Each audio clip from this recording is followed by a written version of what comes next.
Welcome, everyone. My name is Tani Schwartz-Herman. I'm a program director in JTS's Department of Community Engagement. I'm so pleased to welcome you to our fall webinar series, Two Are Better Than One, Friendship in Jewish Text, Thought, and Life. I also want to welcome any first-time attendees of our Monday webinar series. Today's session, we have Dr. Edna Friedberg, JTS Fellow and Senior Curator of the United States Holocaust Memorial Museum. Our session is Across the Atlantic, Life-Saving Friendships During the Holocaust. Dr. Friedberg's session will focus on Americans who went to great lengths to help European Jews in need of escape during the Holocaust. We find that right now we can relate to this all too well as we are doing everything we can to support our brothers and sisters in Israel.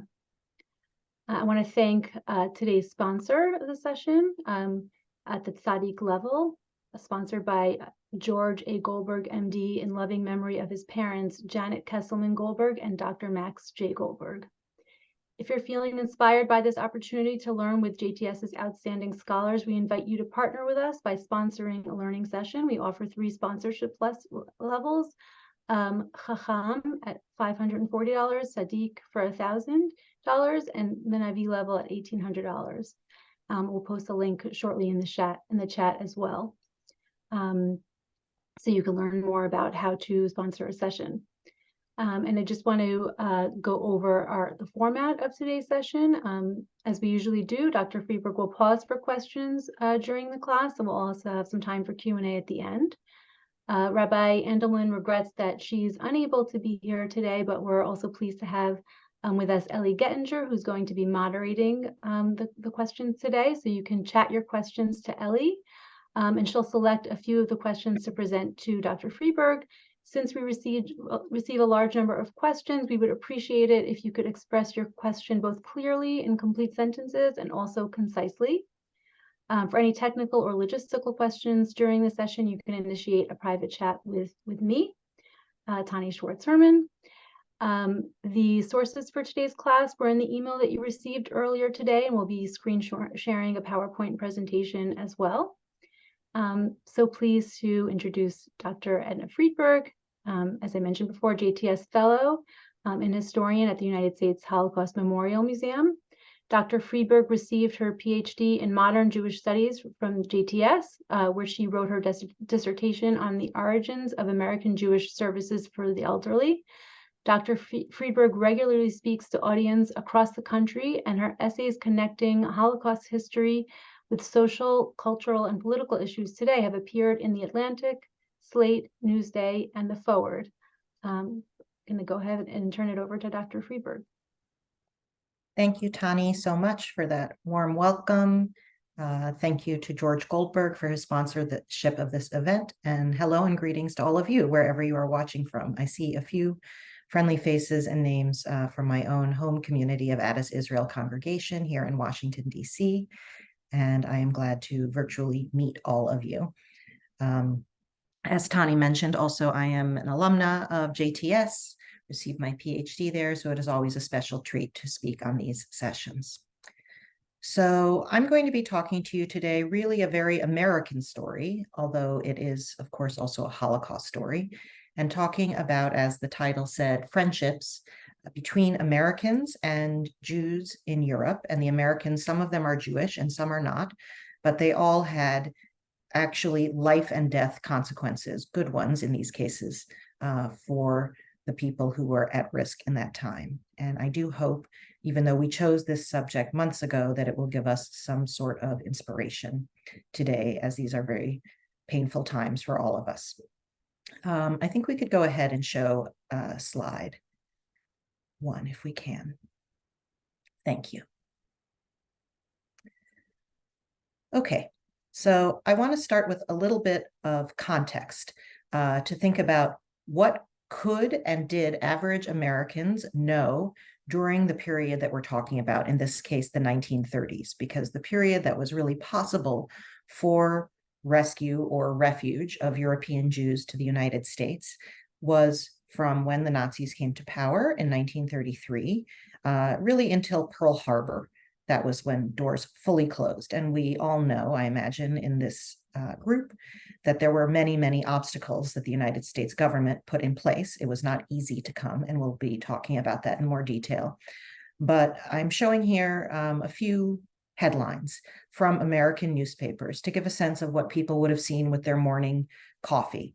American newspapers reported frequently about Hitler and Nazi Germany throughout the 1930s. And when I'm talking especially to younger audiences, I need to emphasize to them the significance and centrality of newspapers as a source of information for the public at that time. In 1933, there were at least 2,000 daily newspapers printed in the US. It makes me a little sad now, as someone who still likes to receive my print newspaper at home, to think how many of those have shuttered in the subsequent decades. But at that point, there were at least 2,000 dailies, and most American households subscribed to at least one. The US press coverage, as we see here, included reports on Nazi persecution of Jews, communists, and other political opponents. But we also need to be careful not to project ahead and to assume in some ahistorical way that American readers could have imagined that the persecution would lead to mass murder of Jews and other civilians by 41. So I want us to kind of keep ourselves contextually in the 30s, thinking what's happening as there is an increasing stranglehold on Jews in Germany, and then eventually in what is called Greater Germany after March 1938, when they annex Austria and the Sudetenland, the part of Czechoslovakia closest to Germany. So what we're looking at here on the left is from a newspaper from Harrisburg, Pennsylvania, March 25th, 1933, so about a month and a half after the Nazi rise to power, assumption of power. This is a newspaper called The Patriot. And the next one is from Wilmington, Delaware, from a couple of years later, a newspaper with a kind of funny title called The Journal Every Evening. This came out on September 16th, 1935, and I want to call your attention to the date line, to the capital letters that show where the story was filed from. This is actually a wire service story from the AP, the Associated Press, and it comes from Nuremberg, Germany. This is when the Nazis promulgated the Nuremberg laws, which begin to, in greater specificity and in greater intensity, strip German Jews of their rights, including their citizenship. Next slide, please. In the early years, I just wanted to pause for a second. So these are also the kinds of pictures that we would see. So in the early years, the Nazi regime wanted to rid Germany of Jews, but they made it very difficult for them to leave safely and legally. So it was this sort of contradictory policy. And the hurdles to leave were great. German Jews were required to leave their property and assets behind, which obviously is a very devastating thing to do. And it was also nearly impossible to find a place to go. Most countries severely limited the number of European Jews who can immigrate.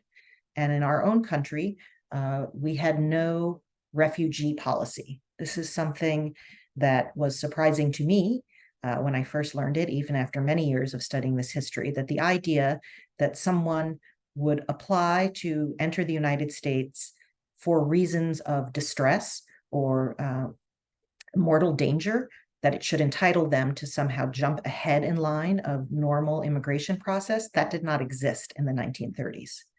Instead, what we had here in the US was a xenophobic and anti-Semitic, so anti-foreigner, anti-Jewish, racist, also anti-Asian and other groups, policies that had been put in place by the US Congress in 1924, which restricted entrance to this country based on country of origin. So there were allowances, basically quotas per country. Even if you could get a number, if your number came up and you got one of those lucky quota numbers for the year, the United States also required that the person who was coming have an American citizen who would vouch to be their sponsor, show proof of financial support in writing, so that they could feel confident, the authorities could feel confident that the immigrant would not become a ward of the American government after arrival. So I offer all this as context because these factors, these hurdles come into play in each of the personal stories I'm going to be showing you. And it's not only American documentation, but the photo that you see here on the screen now from Vienna. I'm not sure exactly what month, but it's after March 1938, which is when Nazi Germany annexed Austria. This is a line at the Polish embassy. So people are trying to get visas that allow them just to go anywhere outside of Nazi control. And I think this photo is particularly poignant because you might think, wouldn't it be great to go to Poland? But again, not to project in the future. The people waiting here cannot know that the following year, Germany is going to invade Poland. And then in fact, Poland will become one of the most deadly places to be a Jewish person. Okay, next slide. Things change in radically more dangerous ways after the events of November 9th to 10th, 1938, which again, I will not go into detail because I think this audience probably is quite familiar. But that is when Kristallnacht happens with its organized, systematic violence, destruction of property, of synagogues, homes, Jewish-owned businesses, and arrests of thousands of Jewish men. But I want to talk about it here, again, putting ourselves in the mindset of average, everyday, ordinary Americans in this time and what they would have known and seen. So here is a headline from November 10th, 38, so the morning after the violence of Kristallnacht, a headline from the San Francisco Chronicle newspaper, which still publishes, showing that there was widespread knowledge this is happening to Jews and what it was like.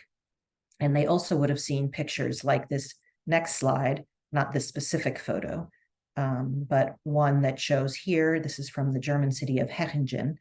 This is the destroyed interior of the synagogue, of its sanctuary, the day after Kristallnacht. So the kind of visuals that they would see. So let's turn now to personal stories, is what I want to do, to say, what did some Americans, and they were a rare few, but not unique. We know stories, and I imagine some of you have stories like this in your own families, either of people who made efforts to help Jews in distress, Jews seeking refuge, or whose families were helped by kind and generous relatives or friends. Let's go to the next slide, and I want to introduce you. Oh, sorry, actually, this slide I forgot I had. These are just a few documents that we have in our collection at the Holocaust Museum of various visas. In this case, these are all for one man named Fritz Treuer, different visas that he needed in order to leave Germany, in order to come into England, in order to leave England, in order to come in the US. So just kind of the morass of paperwork that a lucky person, would have to navigate. Okay, next slide, please. So my colleagues and I at the Holocaust Museum have, through research, found a number of personal stories that show in very vivid and powerful and emotional detail how the bonds of friendship could actually mean the difference between life and death. So I'm going to start here by introducing you to this young, blonde, very combed and formal looking young man on the right, a boy really, named Robert Harlan. This is his high school graduation photo from his yearbook from just outside of Chicago, Illinois, from his graduating class of 1935. After he graduated, Robert enrolled at the University of Chicago. And the other thing that I want to emphasize through these stories is how much chance and luck also plays a role in the fate of many people.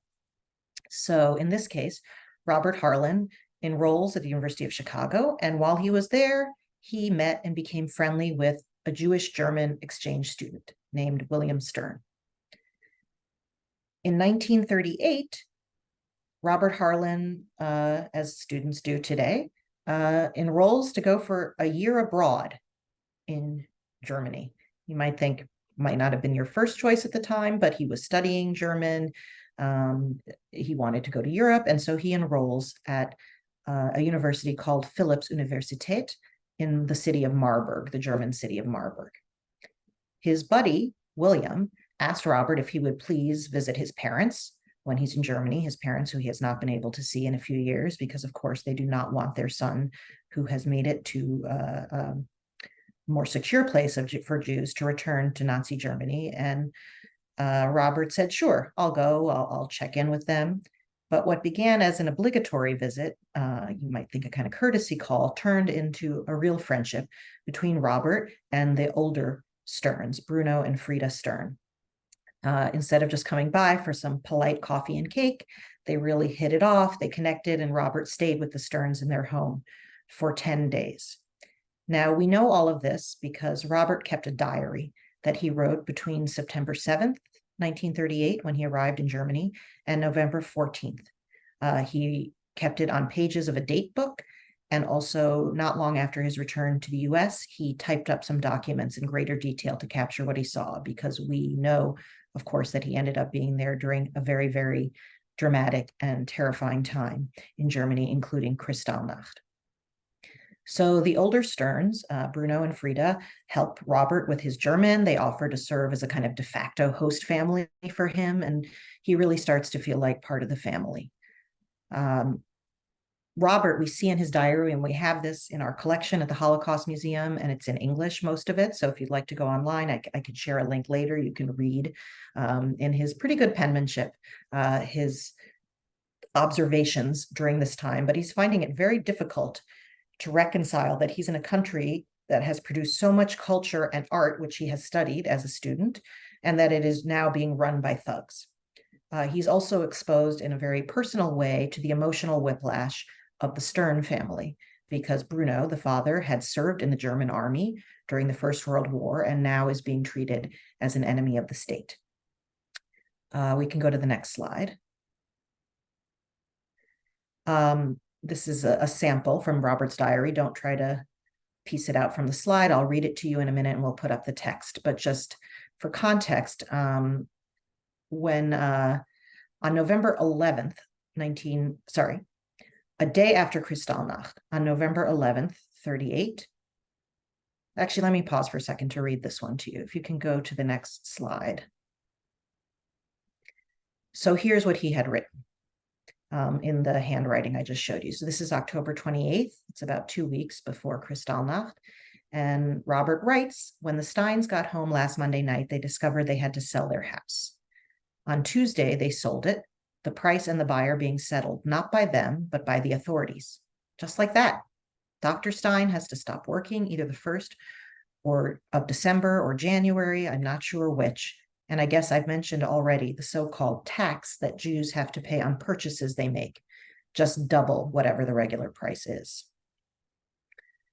So this is going on. He's recording the increasing blows and targeting that is happening to them. But of course, things turn much, much worse within days. Kristallnacht happens, and Robert, on November 11th, receives a telegram from Mrs. Stern asking if he will please come see her back at their home in Würzburg. He's in Marburg at the university, and she says, please come see me. And he travels immediately.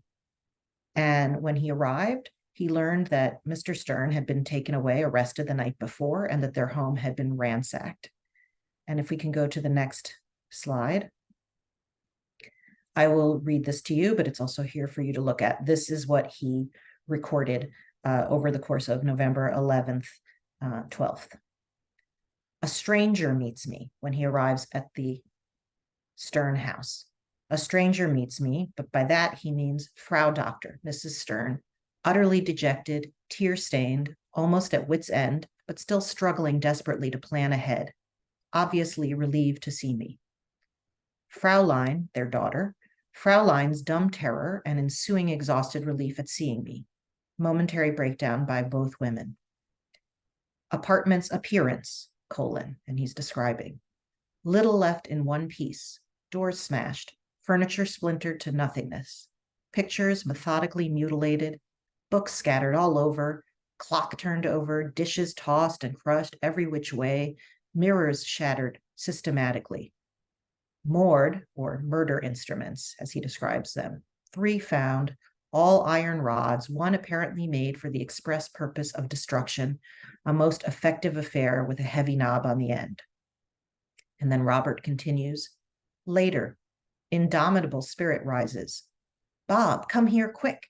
and I hurry to find her wrestling with a table she'd bumped against and remarking with dry humor, but damp eyes, I didn't see a dry one all weekend. I'm not yet accustomed to tables with only 3 legs. So a very devastating scene, a home that he has spent happy hours in, and that he is recording.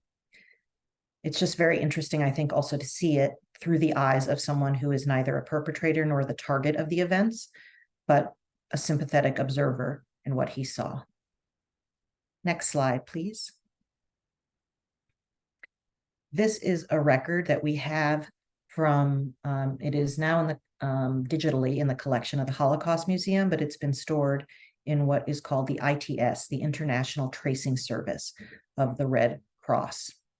It is a prison card for Bruno Stern, so for the father in the family, and you can see here his name in the top left, Stern, first name Bruno. It has there that he was born in Würzburg, so the city where he still lives, that he is marked in big purple letters as a Jew, and that he is imprisoned here at the Buchenwald concentration camp. Now, like many Jewish men who were arrested on the night of November 9th to 10th, Bruno Stern is not kept there long term. He was imprisoned in the camp for 10 days and then released, but his release was contingent on his committing to leaving Germany altogether as soon as possible. And that he does. And Robert helps. Robert, who is, a teenager, basically, or 20, a college student, he knows, though, that he's an American citizen and that he can try to assist. He sends telegrams, because he's able to communicate more also and move about freely. He sends telegrams to the Sterns' 3 sons, one, his friend William, and 2 others who all were living in America. And he also reached out to the American consulate in the part of Germany where they were. He, for weeks, was pressuring, going repeatedly to the consulate to try to expedite their paperwork and get them safely out of Germany, because their ability to go to the States was better than most since they had 3 adult children living in the US, but they still needed to wind their way through the bureaucracy. Robert Harlan is told at the consulate that the Sterns, even though they have a number, that they would be added to a long wait list of others seeking to emigrate to the US, and that it would be a 4-year wait because of the quota numbers that I mentioned at the top of our session, that it would be 4 years till their turn would come up. So with that door closed, Robert got creative, and he helped to get the Sterns a transit visa, so a visa that allows you to pass through a place, not stay, but pass through, a transit visa to England instead, where they eventually went in late December 1938. And I'm summarizing a lot of things here, but the Sterns did eventually find their way to safety in the US. In 1939, they finally made their way to the United States. They ended up living in State College, Pennsylvania, where one of their sons was a graduate student at Penn State. And in the next photo, we have a picture that shows a reunion of Robert Harlan here on the left with Frida and Bruno Stern in 1946 here in State College. Robert at this point is a serviceman in the American military, in the Army. He's about 27 years old, and he's there in uniform with 2 people who, what began as a social and cultural exchange, obviously became much, much more profound. I'm going to pause there and see if there are questions from the audience that we could take while we are waiting to go on. And I see that Ellie has put in the chat for you if you would like to explore more about Robert Harlan's diary. Thank you, Ellie. She put the link there so that you can go in and browse yourself. It is fully digitized, really powerful to have that perspective of a young American coming face to face with these events as an exchange student. So as we're kind of thinking about this, I'm looking at that, looking at that picture of the people trying to get into Poland, trying to get anywhere. Can you talk a little bit just about the numbers, the numeric numbers that were of people that were allowed, that were supposed to be able to come in under quotas from places like Germany and Austria, these early, the greater German Empire at that point, and then how many people actually were able to come at the time, say So- 1938 and so. So the quota varied from year to year, but we're talking about, let's say, like 20 to 30,000 people a year would be permitted in. And I'm kind of hedging because some of them would have been considered Czechoslovak, but then they're annexed into Germany or Austria, but far, far less, far fewer than the demand would have been when you think about the fact that we have between Germany and Austria over 500,000 Jews who are now under Nazi rule and control. But the other thing that is very disturbing to know is that the quotas for Germany, only 1 year in the years 33 to 41 was it actually filled. It's not for lack of demand or need or desperation, but those were considered ceilings by State Department employees, not goals, not targets. And there were specific instructions given to embassy and consular employees around the world at different posts until the war closed many of those locations to really make it difficult to screen very strictly. So again, these are ceilings, not goals. And the ceiling is only reached once, which is really heartbreaking because everyone is a life. Robert Harlan seems like an intriguing figure. Was there anything that determined, aside from the fact that he had a nice relationship with the Stern son, that would have, I'm assuming he's not Jewish. Not Jewish. Is there anything that gave rise to this sense of how, aside from just the fact that there was a relationship, that he ascribed to the fact that that made him that put him in this position, other than the fact that he just happened to be there?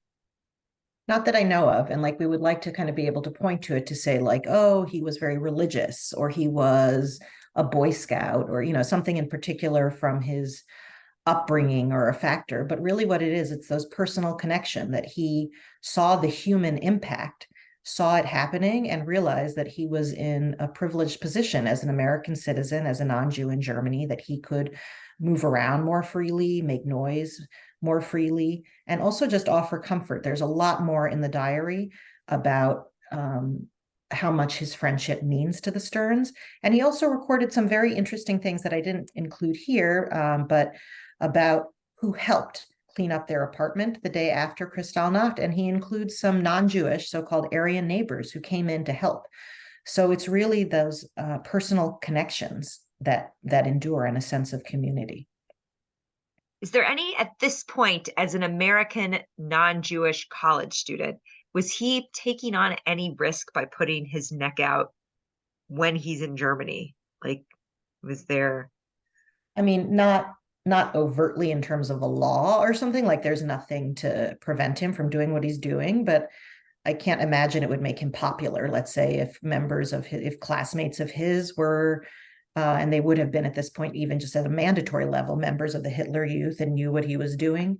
But, he talks about the different kinds of Germans that he meets in his diary. So I wouldn't say he's putting his life at risk or something. He's not righteous among the nations in that way, but he's also just being human and compassionate in a moment of great distress when people were feeling incredibly abandoned.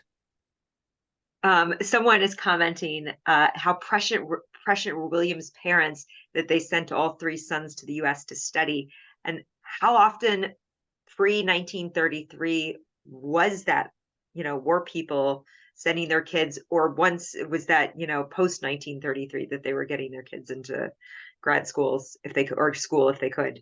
I know that William came younger because he was an undergrad in that point. I'm not sure about the timing of the older brothers, but certainly among wealthier, more educated, upper class Germans, we know of a lot of intellectual exchange that happened during that point in time. During the 20s and 30s, there were many, many scholars going back and forth, Jewish and non-Jewish.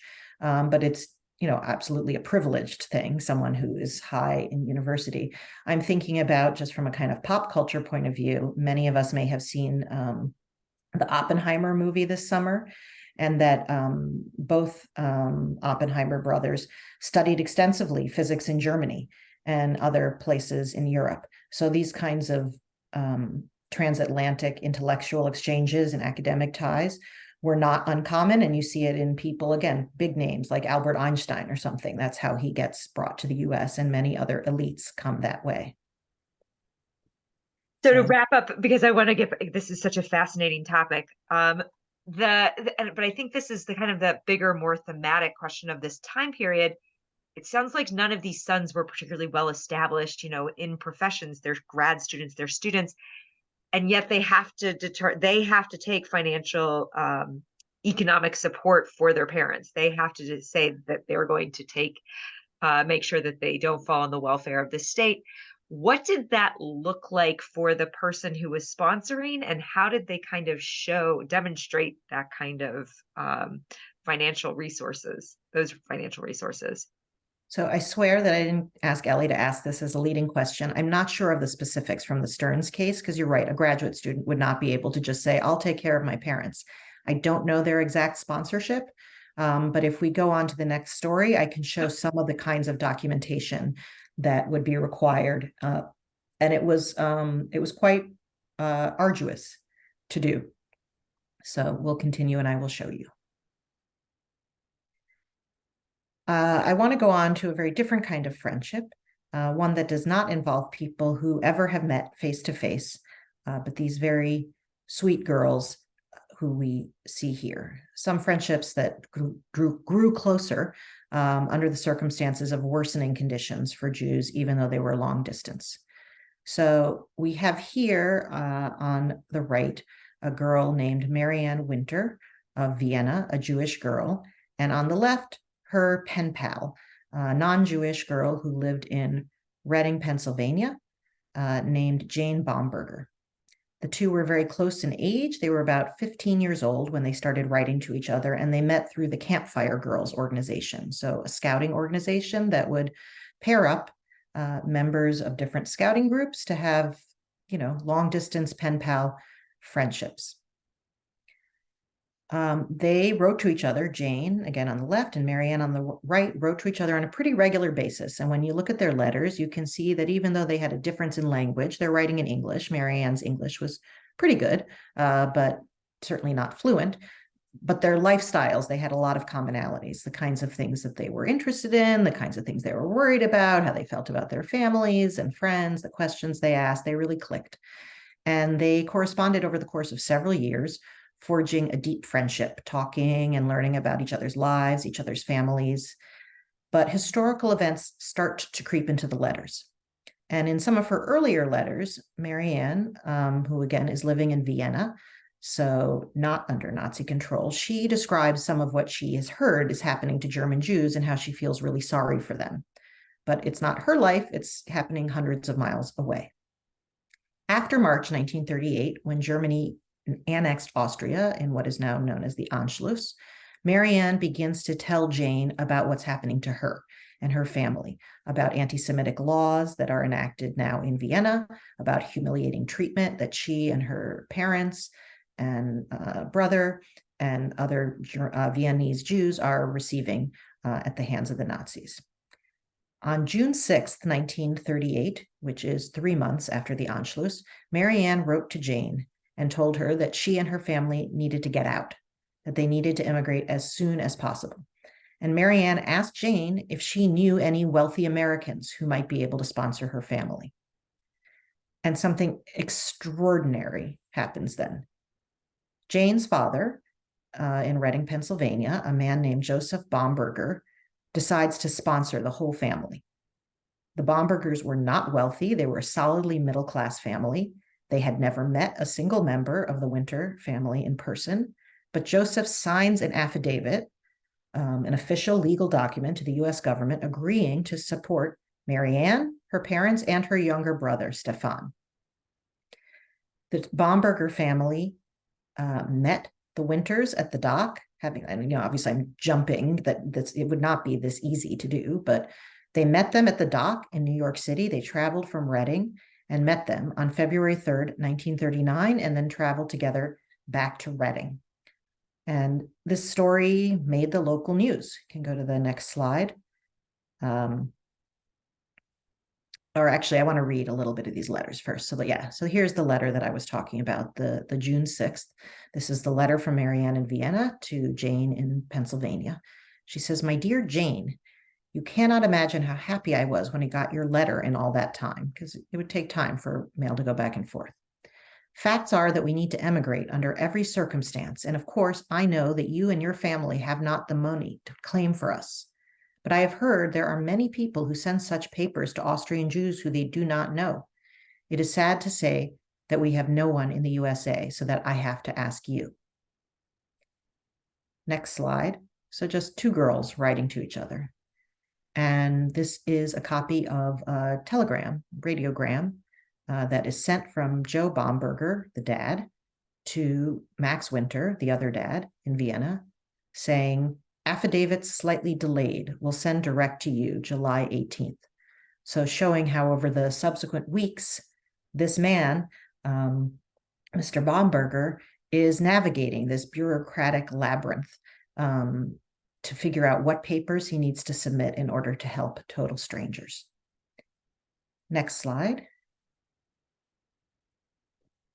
And here is a letter. It doesn't go as smoothly as you would hope, or as they were desperate for it to happen. And here is a letter that is sent from Vienna in October of that same year. So 4 months after that telegram, from Max Winter in Vienna to his savior, basically, in Pennsylvania. "Dear sir," and this is just an excerpt, "I am at a loss to find the right words for the help which you are extending to me. My application for a visa has been already twice rejected, which threw me in an utter despair. You will probably be informed by your newspapers about the conditions prevailing here, about the thousands of refugees who have fled to this country. I assure you that I shall do my best in order to prove worthy of the generosity which you are so liberally bestowing on me and my family, and for which words cannot give an adequate expression." Next slide.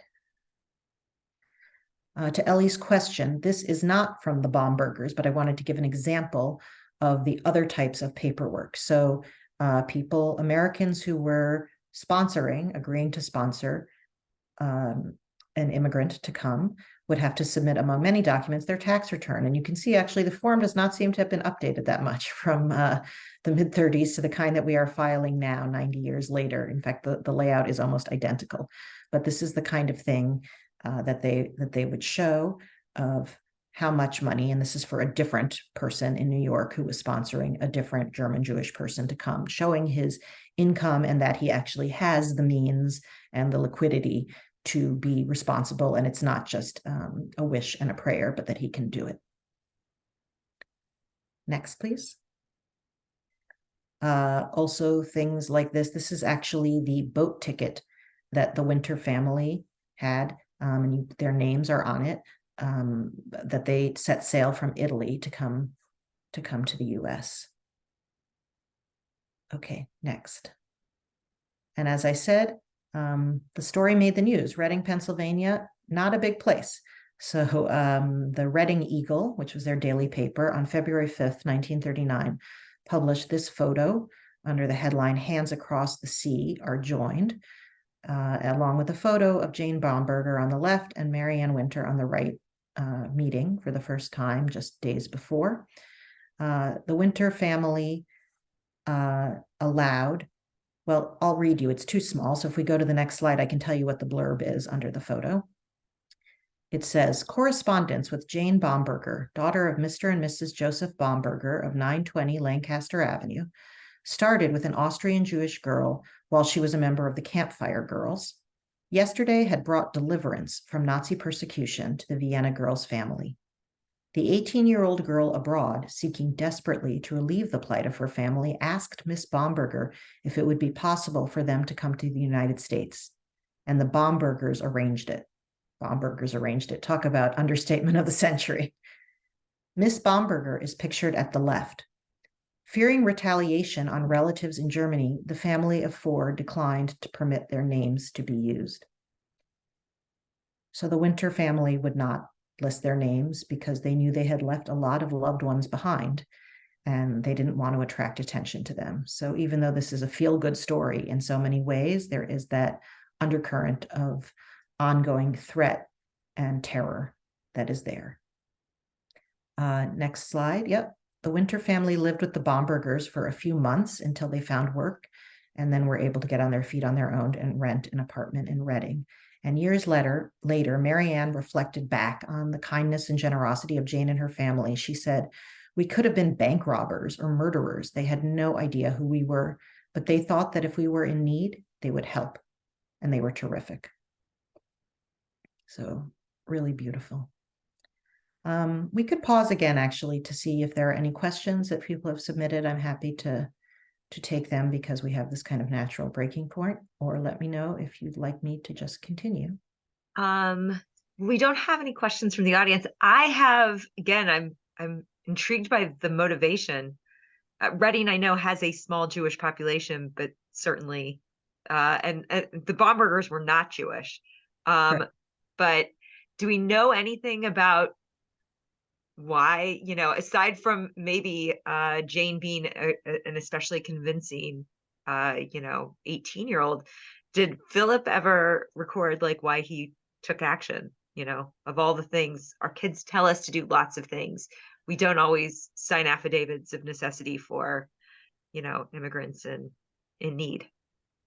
No, I don't know that. And I don't believe there was anything in particular, again, that you're looking for. I think it again comes down to the human connection. These girls had been writing to each other for like 2.5 or 3 years and had really identified with each other. And I can only imagine that Jane Bomberger talked at the dinner table about what was happening to her friend. And I think, as many of us could relate, when you are seeing terrible things in the news, sometimes you actually jump if there's a chance to do something with those feelings. Now, obviously, what they did was extraordinary, and I doubt that most of us would actually do that. Take financial responsibility for a whole family of people we don't know, invite them into our home for months when we don't know them. But it was just an amazing act of generosity and compassion that they did. But it also shows that, again, we're talking about things like pen pals, exchange students. I think it shows that some of these things that may just feel kind of like nice or extraneous to us actually can lead to much deeper understandings and links, and that they endure. And I think they go a long way toward humanizing, instead of thinking about people as labels, but to really see the personal and intimate impacts of world events. And those happen mostly through human contact. We know that from educators too. So, was there any did the Winters experience anti-Semitism in America, or did Marianne reflect on what were the challenges that the family faced in setting themselves up in Reading? Did we get anything about their I life? don't recall hearing of any anti-Semitic incidents they had, but of course they had incredible culture shock being here, and also feelings of worry, concern, and guilt for those that they left behind. So your question is a good one, in that we, again, don't want this to turn into some kind of rosy, happy ending story, because that's only part of the picture, the relief that they could have felt, their gratitude, the people they're connected to, but it's happening in this nightmarish, larger context, and nothing can erase that. I mean, also the fact that I'm telling you this story is because it's an unusual one. Mm-hmm.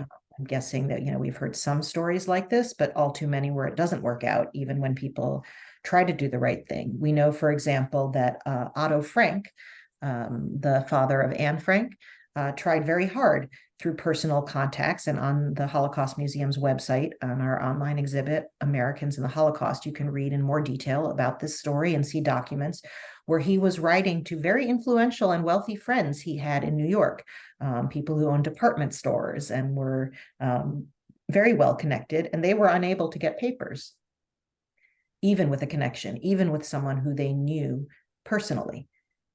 So these are really outlier stories, both in terms of the goodwill of the Americans who help, but also that everything fell into place, that the timing worked out right, that war didn't start for the US too soon for their number to come up, all of those pieces to come into play. Is there any part of, there's a lot of xenophobia and anti-Semitism within the State Department, within the immigration processes. Do you think there's any way that because this non-Jewish family is sponsoring this Jewish family that they might have had, or is it just a matter of chance that they happen to get numbers up in the right time?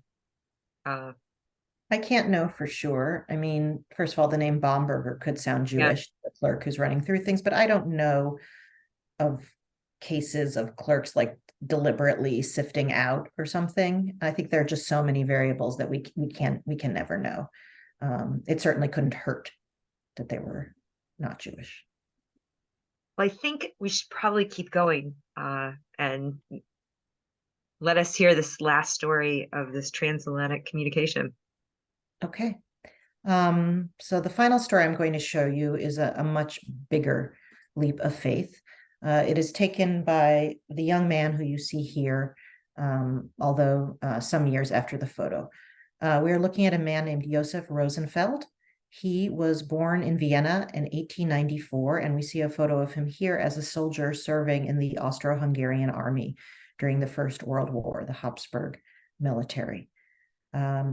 He is one of thousands of European Jews who took total shots in the dark to desperately write to strangers to help them. In the case of Josef Rosenfeld, and the next slide, we can see him as a more mature man with his ID card that is listed. You can see on the bottom where it says that it's been issued here by the police in Vienna. Wien, W-I-E-N, is Vienna in German, and that his card is stamped with a very bold J to show that he is Jewish, and also that he has been forced to take the middle name Israel. So sort of near the top of the yellow J, it says Josef Israel, that all German Jewish men were forced to adopt that middle name Israel, and women were forced to adopt the middle name Sarah. So Josef Rosenfeld is a veteran of, now he's in Austria, but of what would be the Austrian army. And yet he, like so many other Jewish veterans, finds himself in a precarious position. And as anti-Semitism is escalating, he decides he needs to also get out of Vienna, along with so many others.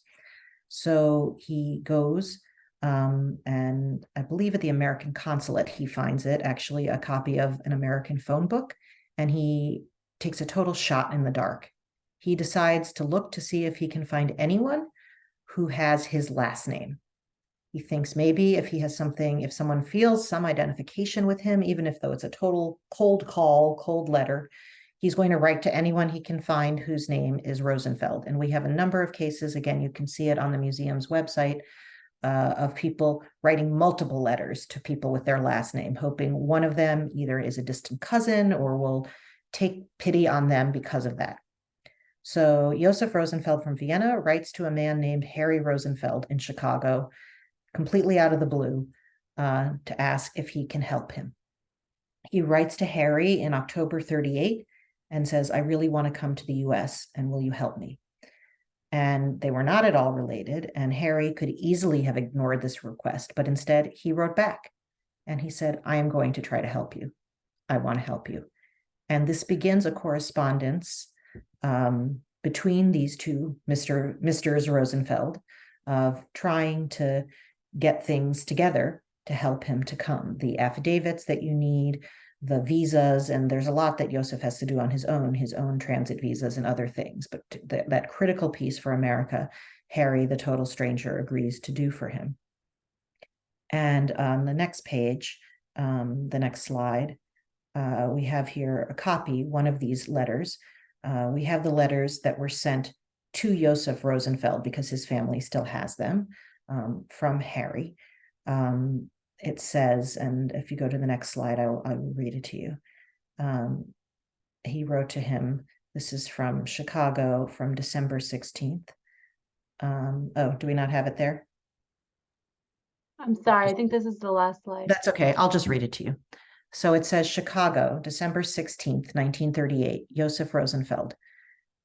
Dear friend, go to the American consul. He has all the papers for you to come to the United States. Let me know when you are leaving. Yours truly, Harry Rosenfeld, 2944 Mango Avenue, Chicago, Illinois, USA. A man of few words. There's not a lot of sentiment in this letter. Out of curiosity, I looked up that address to see what neighborhood it would be in. It was a working class, heavily Jewish neighborhood at the time, and I can see that Harry Rosenfeld was living in an apartment. It is not a single family home. It is an apartment building. But I, again, do not want to give the sense that this was somehow a very easy thing.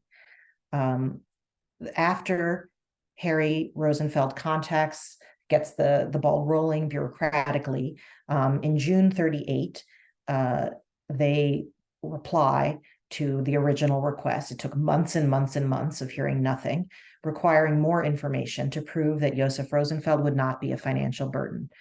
And Harry had to demonstrate with a lot of different documents how he would take care of Joseph and his family, inform them if he was going to live with them, how much he would contribute to his needs.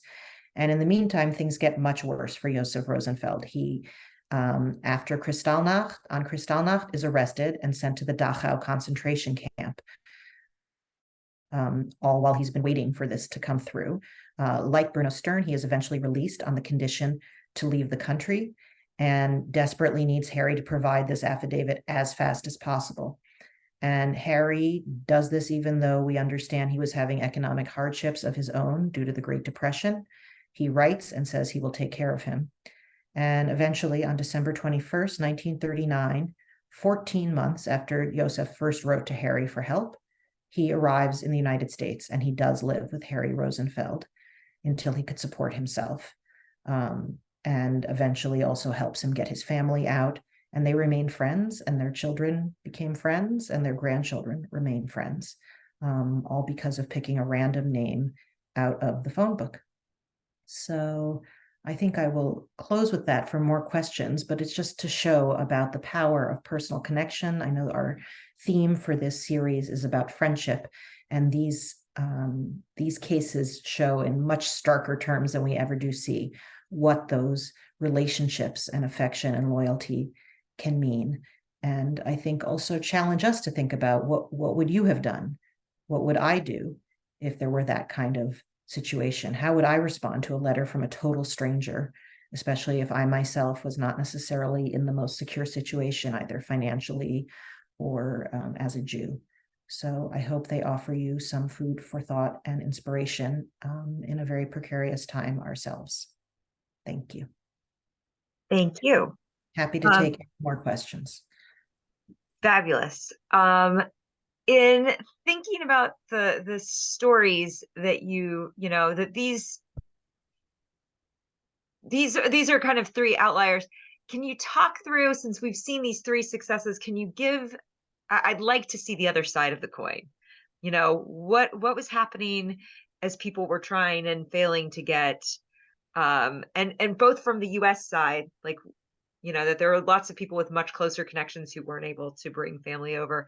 What were those processes like for them? And then also the other thing that I think is so hard for us, even though I'm guessing all of us on this conversation were part of a world before you could have immediate interaction necessarily. I mean, there's always been a telephone in my life, but you're not going to necessarily have transatlantic communication so easily. Like, how did this work across time? That it's weeks that pass before you necessarily hear something.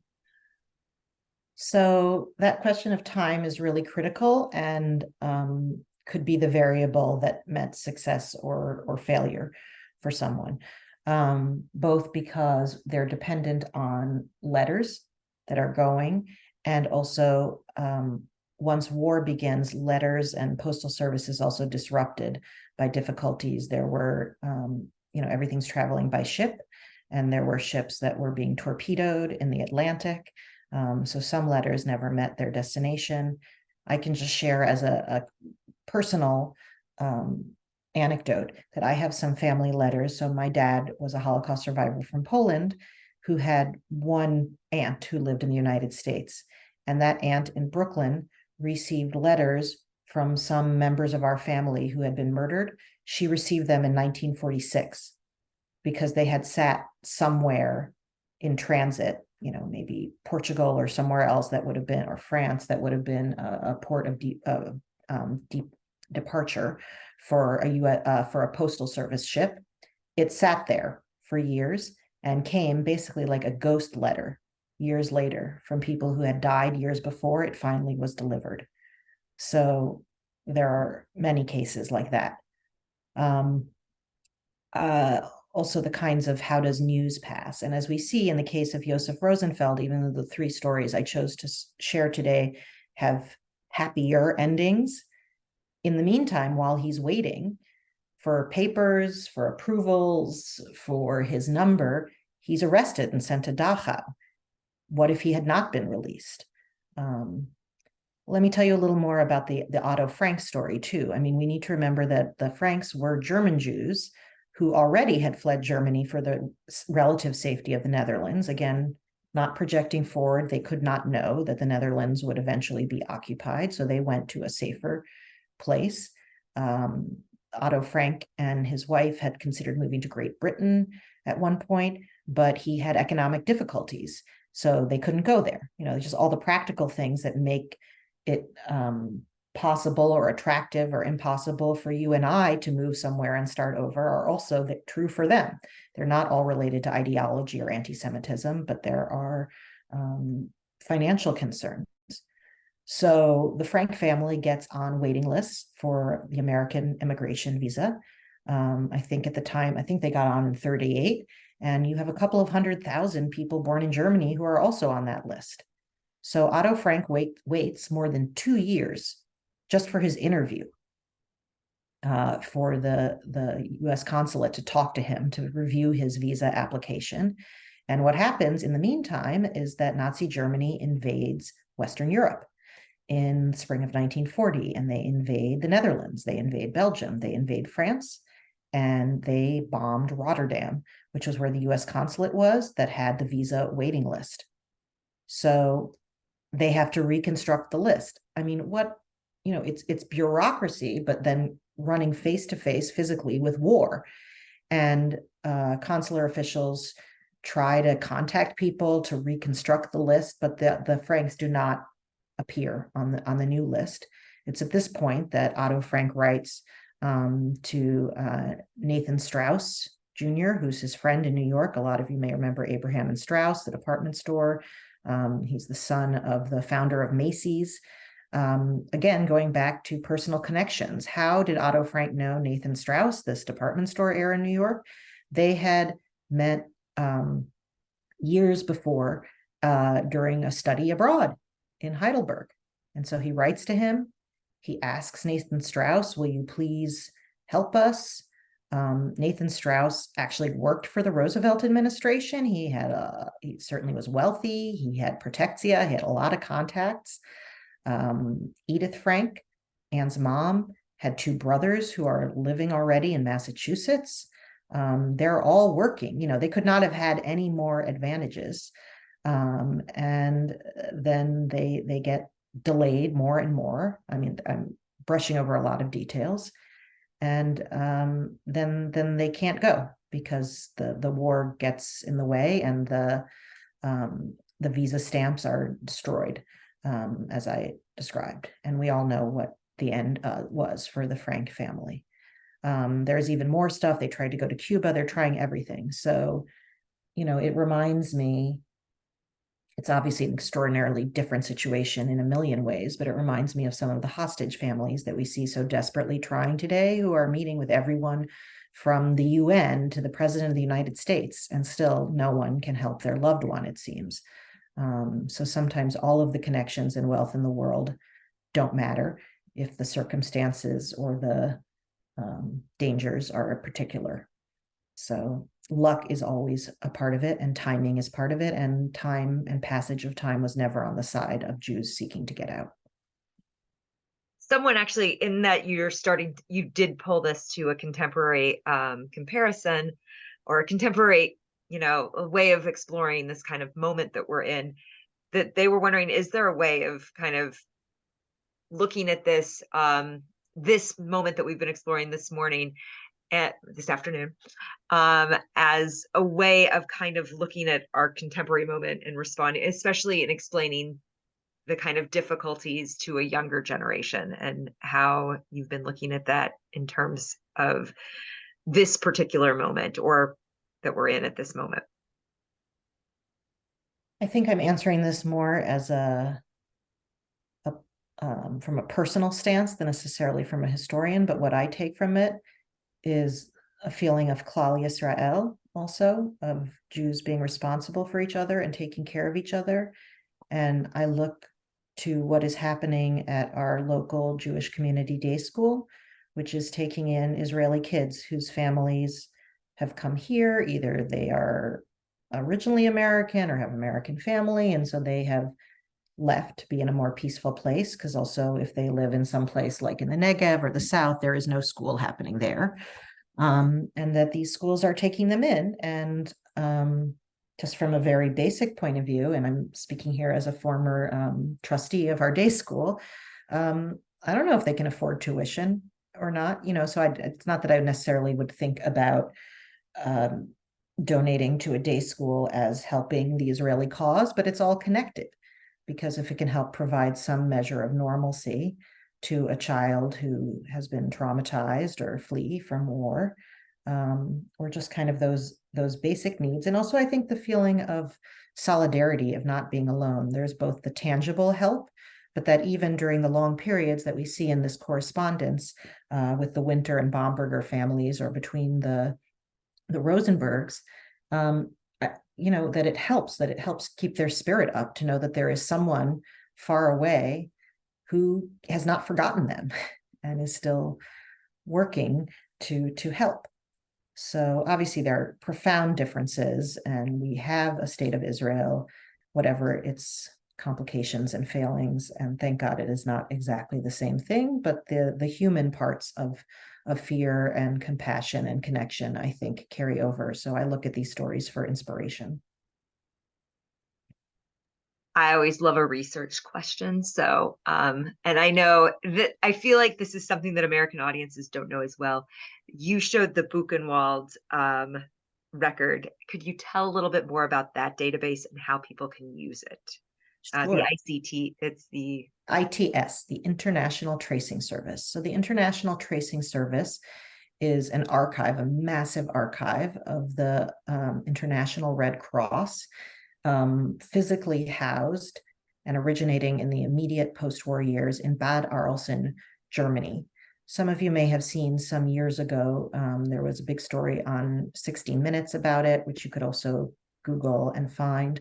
But it contains the records of some 17 million people from the World War II era. So obviously not all Jews, but many of them Jewish. And it was originally founded as a way to facilitate reunions after the war, that in the chaos of post-war Europe, with so much physical destruction, so many people displaced by the violence, that people were looking for relatives, and this was a way that they could find it. To make a long story much more simple and concise, in the subsequent decades, it became quite a bottleneck, because people could not access these records directly. They had to submit a request to the ITS, to the tracing service, and ask for their documents to be found. And this is important not just for reunions, but also for restitution claims that Holocaust survivors were filing in order to receive compensation for stolen property or for benefits from the German government. And so there was a lot of public outcry over the years, from Israeli institutions and from my employer, the Holocaust Museum, to open those archives, because people were literally dying, waiting for a response to their inquiries. And I am pleased to tell you that about 10 years ago, we were able to get fully digitized copies of it. They're not available online, but that you can see them through the Holocaust Museum, or you can submit a request, and our researchers will, in a very expeditious way, find for you. And if you're curious about the fates of loved ones during the war, I know of many cases, even Holocaust survivors, who have found documents with their own photo or name or signature on it that they had never seen since the war. that were being held in this collection. So we have that here. We are the only American repository for it, and Yad Vashem also has it. So that's where we have that card. I think it's amazing in this, we think about this history being just out there and done, and oh yeah, it's well documented, and that there's still research to be found, there's still things to be discovered, and there's still stories to be told, which is one of the reasons why your work is so very important. Also, just being able to personalize all of these big, massive international stories, and then to give this kind of human element and name and face to what they're doing. You talked about the Rosenfeld stayed in contact and their children were friends. Did the Winters and the Bombergers, did the Stearns and Robert Harlan, did they maintain their friendships? Yes, all of those families did. I mean, you can just imagine how grateful they felt, and also just the bonding experience of living together during those times, or of their connection. So there's a lot of beauty in that. To go back to your point about collections, though, also I think about the collections of the Holocaust Museum and similar institutions as a sort of, one of my colleagues refers to it as a jigsaw puzzle with no edges, that we are constantly adding new pieces to it, constantly discovering new things, and that each individual piece of evidence, because it really is evidence of crimes, it's like forensic evidence, that each individual piece means so much more and has so much more complexity when you look at it juxtaposed against another. So to look at each of these stories of help is also significant, to see when is it a personal connection, when is it not, how do you compare the different affidavits, how wealthy were people, which ones succeeded, which ones didn't. So to look at them as a constellation of information rather than in isolation enriches our understanding. And I know you've been asking me, hoping to pull out some threads about what made someone do this or that. Part of what we don't know always is that when we look at these stories of rescuers or people who do incredibly good or altruistic things, very often they don't talk about it. They don't want to be highlighted. They just say, I had no choice. What else would you do in that situation? And so it is difficult to know, but certainly personal connections and social cohesion and being active, you can call on those networks. Again, I'll give you two examples and then I'll stop talking so much, but one historical and one contemporary. If you look at events of physical or violent resistance by Jews during the Holocaust, so much of it is based on pre-war connections. So, for example, the best known case, the Warsaw Ghetto Uprising, but in many other ghettos, it is the not only friendships, but also the structures and hierarchies and networks of scouting movements, especially of Zionist scouting movements, but also of socialist Jewish, like Bundist scouting movements. Those scaffolds, basically, having a leader that you already respect, having a friend that you trust, people who you worked with before and were activists before, they reactivate those within the ghetto in service of a different cause. And we see that right now with members of the group Brothers and Sisters in Arms in Israel, who are reservists who had been refusing to report for reserve duty, miluim, as part of protests against the Israeli government. And whatever you think of that politically, they immediately called on their existing communications, their chats, their ways of mobilizing for action, and have been using that in service of the Israeli people over the last 3.5 weeks. So it just shows, there are only always upsides to being part of collective efforts and joining for common cause with people who share your values. You hope to never have to call on them in extreme, terrible circumstances, but having them there already gives that trust and even just the practical mechanisms for doing it.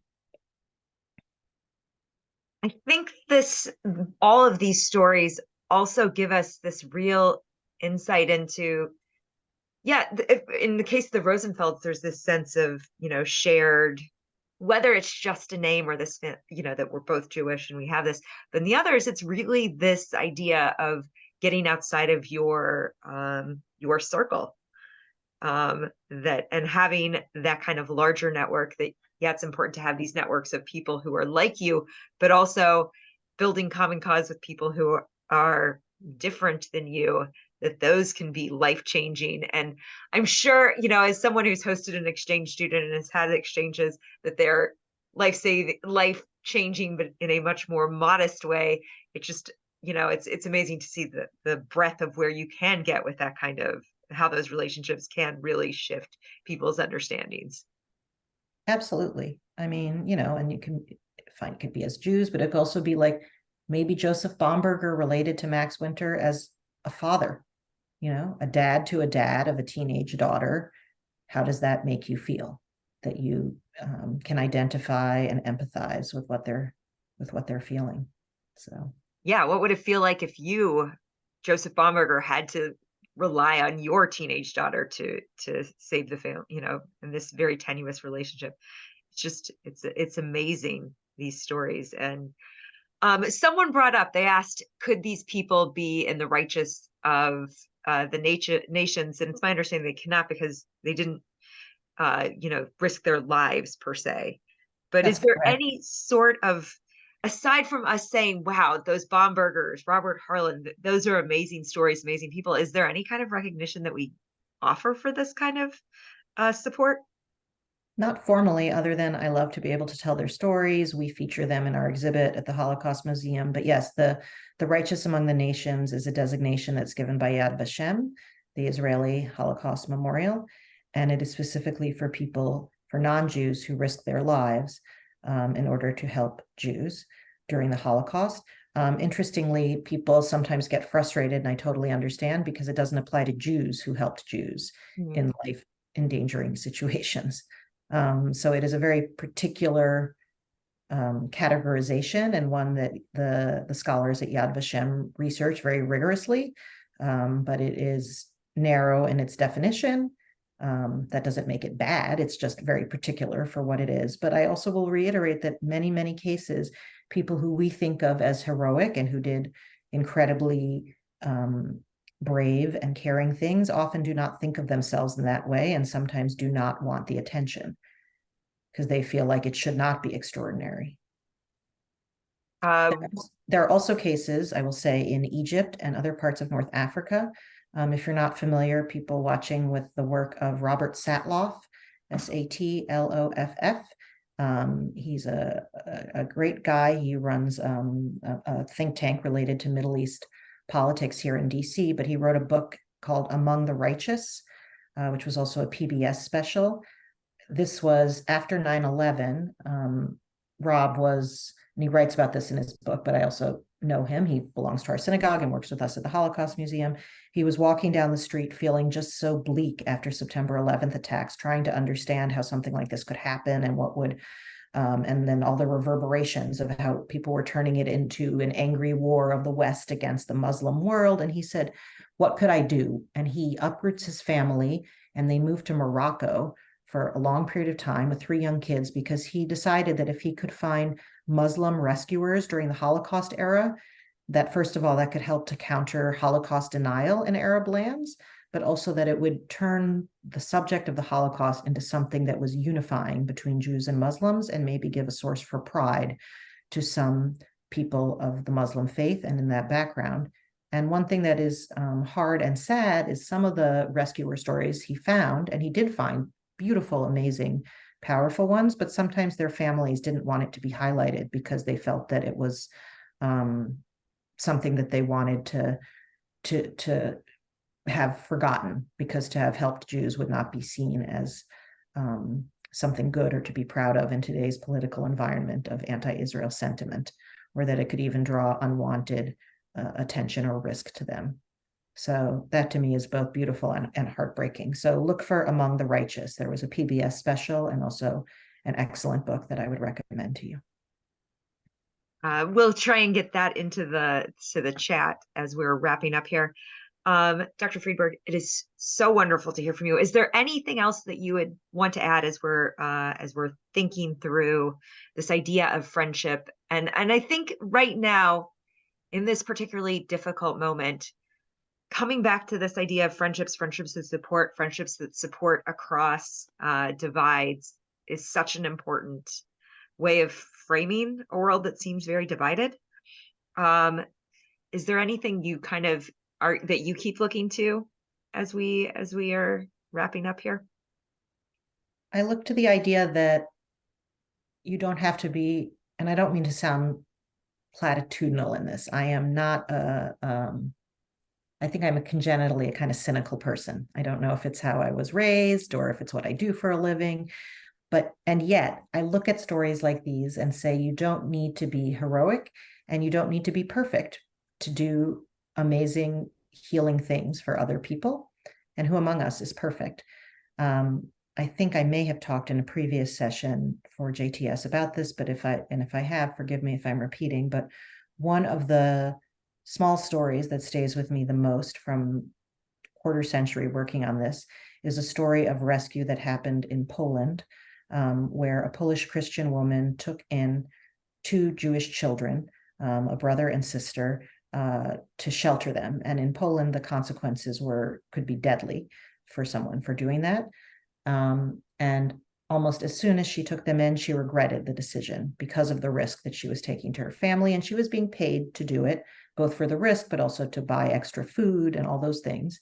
And she was abusive to this boy and girl, I think sometimes physically, but definitely emotionally, berating them for the danger they put her in, how resentful she was, but she couldn't let them go from her house. First of all, that could out her, or they could tell someone. So she was stuck basically, and she saved their lives. The man's name was Aaron Elster, Elster. We have very moving testimony from him online as well. He ended up living in Chicago.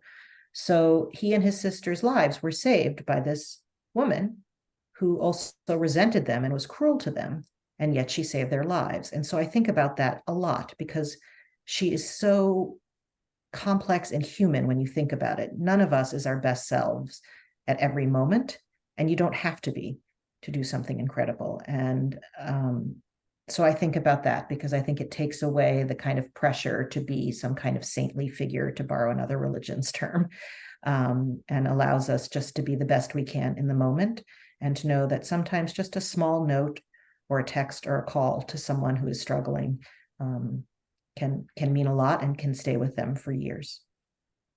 Thank you. I think that's especially, we hear about stories of remarkable things, and hearing about these stories where it's more complicated and more challenged, that not everyone could be Meepkes, or there are all sorts of different ways in which, and these people's lives were still saved. And it's amazing to think about that clearly that was a bigger thing, but all of these little things that could add up to something bigger as well. Thank you all for joining us. Rabbi Endelman will be back next week with Dr. Yael Landsman, who's going to, I think this might, no offense, Dr. Friedberg, this might be my favorite title for the series. It's Be My Galentine, Female Friendship in the Hebrew Bible. So I'm excited to hear about this talk about women in the Bible and friendship. I want to also thank our sponsors, George Goldberg, in loving memory of his parents, Janet Kesselman Goldberg and Max J. Goldberg. And then once again, I'd like to thank you, Dr. Friedberg, for your time, your energy, and as one of our participants put it, you are just such an amazing storyteller, and being able to bring these stories to life through documents just really is one of the reasons why I think museums and researchers are so very important. Thank you for having me. Always a pleasure. Take care, everybody. Be gentle with yourselves.